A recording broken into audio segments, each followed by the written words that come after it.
I recently met a badminton player who came in with elbow pain.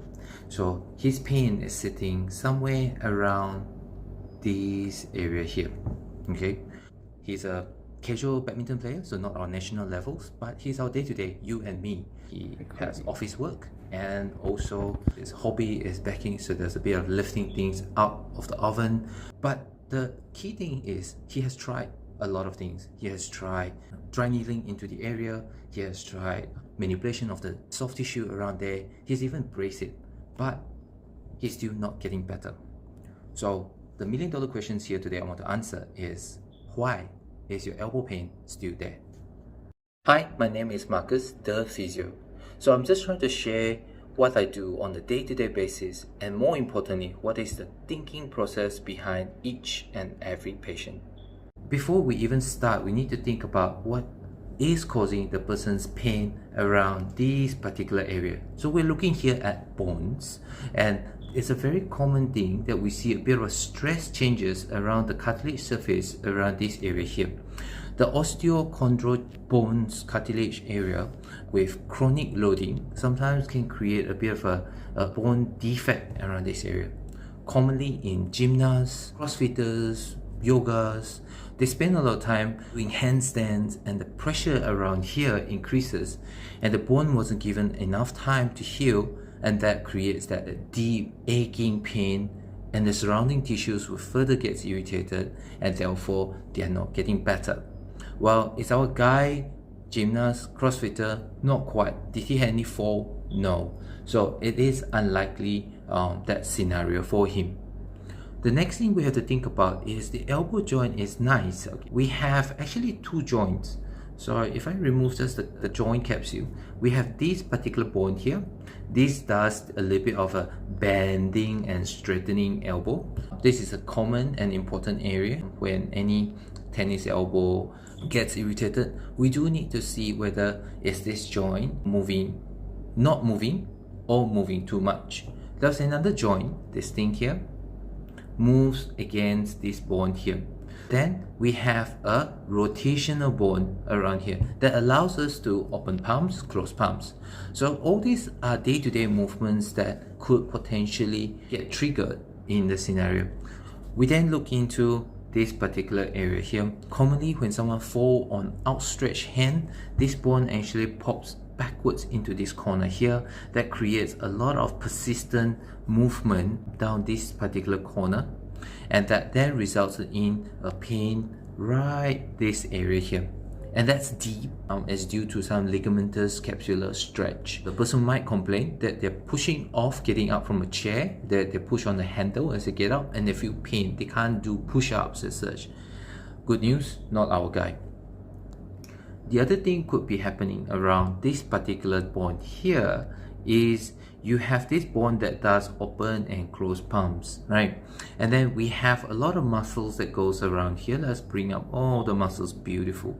So we have bicep, okay, this one here that attaches into that bone. We have pronator teres that sits on that bone as well. So imagine that with work, we're pulling this particular muscle this way, we're pulling it this way. That resulted in poor movement habits around this particular joint. So then we might have issues around there. So when we check on this guy, it wasn't that bad. He's got good bicep length, and his palms can open and close quite fully. So unlikely to be the scenario. Then we move on finally to one of the structures that I want to talk about, is this one here. Okay, notice we have a few muscles around here. So we have one that does hemicles, so that gives the volume to our elbow and forearm muscles. This one that goes all the way down to our wrist. In fact, it attaches to our middle finger. So no, it doesn't affect you when you point your middle finger, but it does affect you when you're swinging and whipping your badminton, right? So if you look at it, the red part is muscle, the white part is the tendon. And this is what we're going to talk about here, is this area here, okay? Now, with lots of stress with pulling, tugging, these particular changes around the tendon itself will then create some changes, and they can and very likely to be a source of pain. So So what do? We test grip strength. Grip strength mildly provoke the pain. We test a bit of a wrist extension, particularly biasing towards the middle finger area, and that resulted in reproduction of his pain as well. And with some ultrasound, we can see some of the structures has already changed in the tendon itself. So tendon is unique in a sense that the white color part means that there's lack of blood supply. The red color is the muscles, right? So when it's lack of blood supply equates to poorer healing ability. So we always have to think about how does our body heal, and it just goes through a very simple process. You wear it, you use it, right? And then it will have some micro damages, so then there will be tear it, but there will be a repair that our body generally has. Considering that you might be just a normal human as such, it will definitely repair, and it, over time, repeated process of this, it will adapt and will get stronger. But if you wear it so much that it's not able to cope, then you have a strain. Or you strain it and you don't give it sufficient time, and time in tendon is longer than you think. We're not talking about a few days, 1-2 weeks as such. Sometimes the adaptation process of the tendon can take up to 6 months. So in this particular scenario, when we tested him, he is a bit sensitive over it. We do need to think one last final structures. Notice this here. This bugger here, yellow stringy thing, is a nerve. Okay, a very common thing that I see as well. So this particular scenario, you might get a bit of pain that's higher up here, or you might get pain around this area here. What does nerve do? Nerve supplies to the sensation and also to the muscles. So on testing, the strength of the muscle is still good, but in some cases you might have nerve compression. So when you have compression up here, then you develop weakness of these groups of muscles here. So your extensor groups will have some problem. Fancy term, we call it radial tunnel syndrome. Another way you can get trapped is where the nerve, let's see if we can hunt for the nerve here.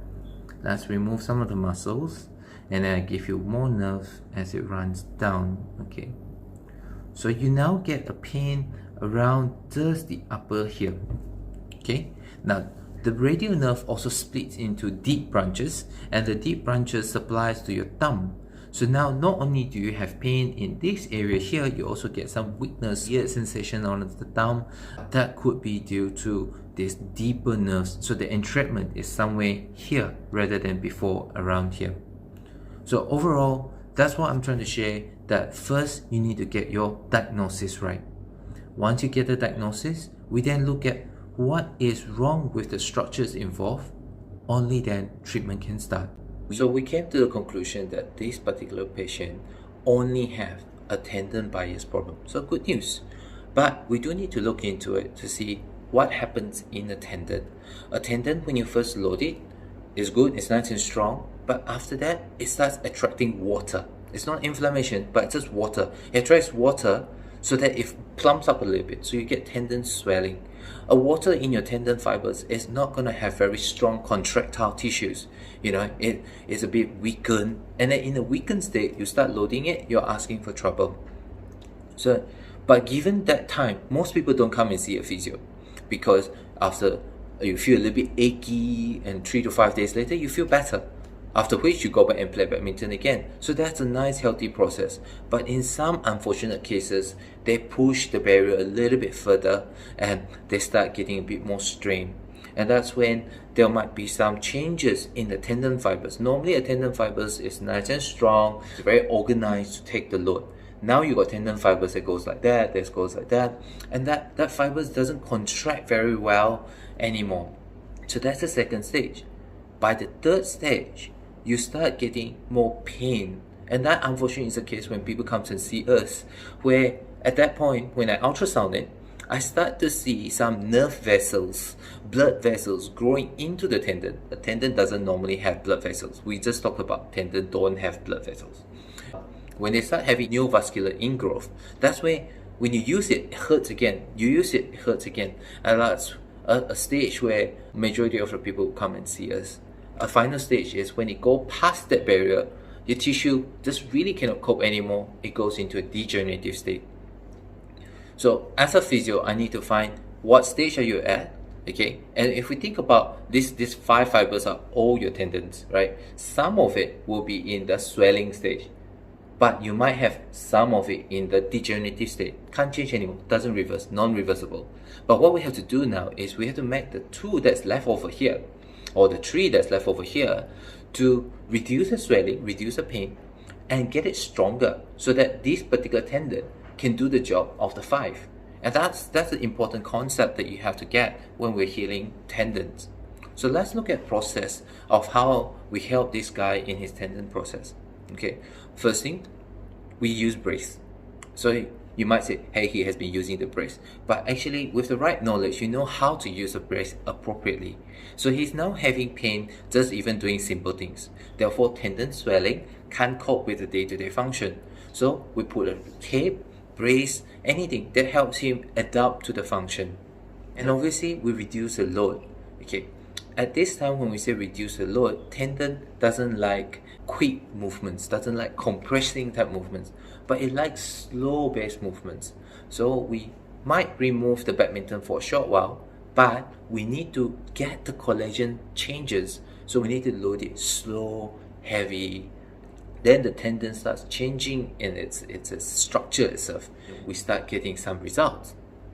So it's not all sunny when we're having rehab. There's always hiccup. So he struggled to get that past that stage. So I'm sure there is some nerve and blood vessels engrossed inside. So what we have to do is we need to get the repair process a little bit better.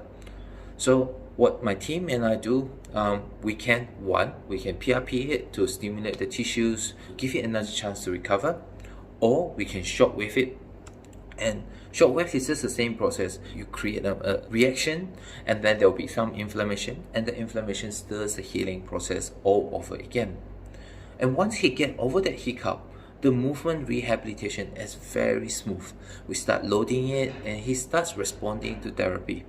And then we have to look at why does this guy hurt himself in a badminton that he only plays casually. So is it, number one, as a sports physio, I have to think, is his footwork? If he cannot get to the shuttle fast enough, he has to use whatever he has to reach there, and therefore the arm becomes stressed. Okay? Or number two, he's got leg strength weakness. You'll be thinking, what the hell is leg strength got to do with your elbow pain?